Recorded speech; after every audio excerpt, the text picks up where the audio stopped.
Hello everyone, myself Ravindra Kumar Meena, Assistant Professor Geography. I welcome you all in this geography class. Today we are going to understand and define Earth movement topic folding. भौतिक भूगोल के इस chapter में आप सभी का हार्दिक अभिनंदन।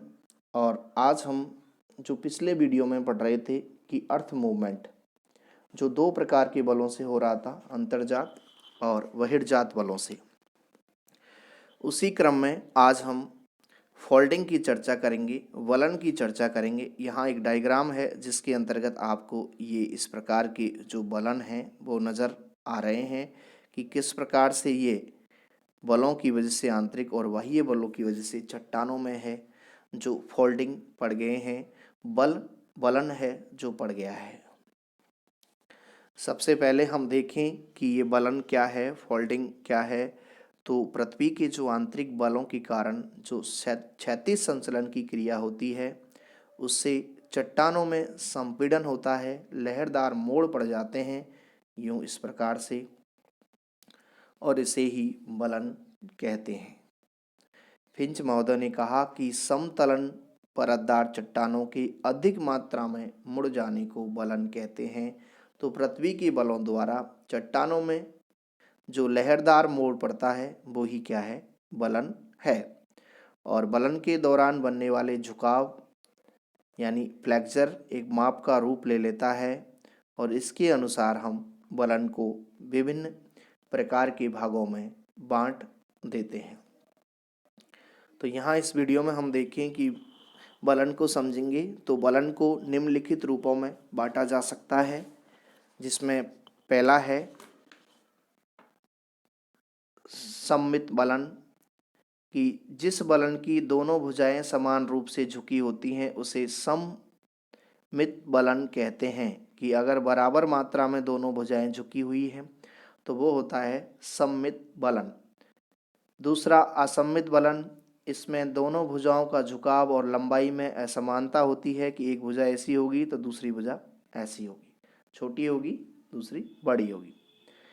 एक दिग्नित बलन, एक दिग्नित बलन के अंतर्गत एक बलन की भुजा का झुकाव साधारण तो दूसरी भुजा का समकोण के साथ होता है कि ये ऐसे हो सकती है तो दूसरी बिल्कुल समकोण पर हो सकती है।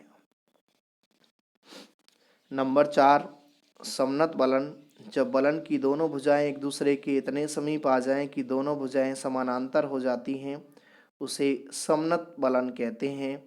समनत बलन की भुजाएं समानांतर होती हैं लेकिन क्षैतिज दिशा में नहीं होती हैं, यानी कि उनकी दिशा है जो अलग हो सकती है।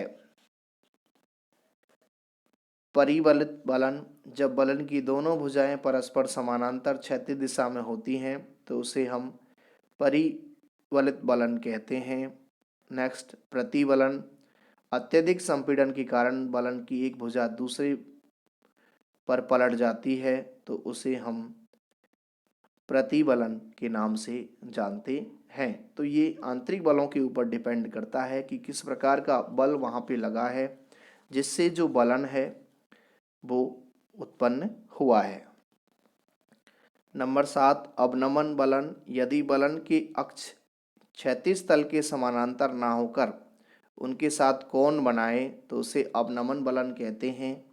खुला बलन, जब बलन की दोनों भुजाओं के बीच का कोण अधिक हो इस प्रकार से तो वो खुला बलन होगा, और जब दोनों भुजाओं के बीच कोण जो है वो न्यून कोण होगा तो वो बंद बलन होगा। ये बलन के प्रकार हैं जो डिपेंड करते हैं कि जो उस क्षेत्र के अंतर्गत चट्टान किस प्रकार की है, उसकी परतें किस प्रकार की हैं, उस पर किस प्रकार का बल लगा हुआ है, किस प्रकार की वहाँ बलन की भुजाएं हैं, द्रोणी कैसी है, अपनति और अभिनति कैसी है, ये डिपेंड उसके ऊपर करता है। फिर उस एरिया के अंतर्गत ये बलन के जो प्रकार हैं वो नज़र आते हैं। ये सारा का सारा जो बलन के प्रकार हैं ये आंतरिक और बाह्य बलों का ही परिणाम है, जिसकी वजह से ये किसी क्षेत्र में इस प्रकार की लहरदार मोड़दार चट्टानें हैं जो नज़र आती है। यहाँ पे आप देख सकते हैं इस चित्र के अंतर्गत ये बलन की ये आपको यहाँ पे प्रकार हैं जो नज़र आ रहे हैं।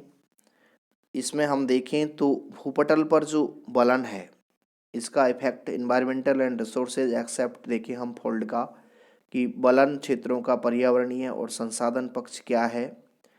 तो यहाँ पे हम देखते हैं कि भूपटल पर बलन उत्पन्न होने पर उनके नवीन उच्चावच का पर्यावरणीय और आर्थिक महत्व भी परिवर्तित हो रहा है।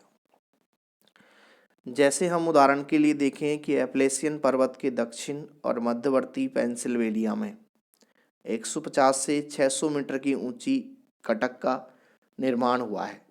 इस प्रकार से यूं